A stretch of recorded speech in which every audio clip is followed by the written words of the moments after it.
किसी गांव में एक गरीब ब्राह्मण रहता था। ब्राह्मण गरीब होते हुए भी सच्चा और ईमानदार था, परमात्मा में आस्था रखने वाला था। वह रोज सवेरे उठकर गंगा में नहाने जाया करता था, नहा धोकर पूजा पाठ किया करता था। रोज की तरह वह एक दिन गंगा में नहाने गया।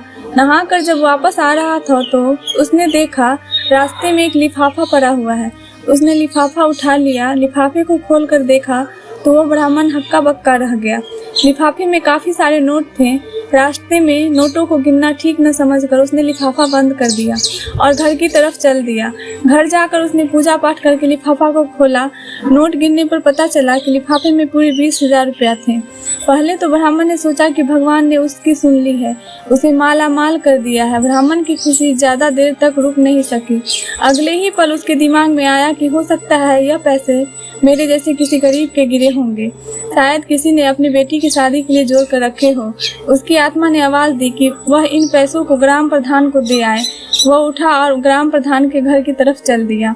अभी वह ग्राम प्रधान के आंगन में ही गया था, उसे लगा कोई गरीब आदमी पहले से ही ग्राम प्रधान के घर आया हुआ है। वह भी उनके पास पहुंच गया। गरीब आदमी रो रो कर प्रधान को बता रहा था कि कैसे कैसे यत्नों से उसने पैसे जोड़े थे पर कहीं रास्ते में गिर गए थे। सारी कहानी सुनने पर गरीब ब्राह्मण ने जेब से पैसे निकाले और उस गरीब आदमी को देते हुए कहा कि मुझे ये पैसे रास्ते में मिले हैं। आपकी कहानी सुन के बाद ये अब यकीन हो गया है कि ये पैसे आपके ही हैं। पैसे देखते ही गरीब के चेहरे पर रौनक आ गई। गरीब ब्राह्मण ने कहा, पैसे गिन लीजिए। गरीब आदमी ने ब्राह्मण को धन्यवाद करते हुए कहा कि पैसे तो पूरे ही होंगे, इसमें से आपके कुछ इनाम देना चाहता हूँ। गरीब ब्राह्मण ने कुछ भी लेने से इनकार कर दिया।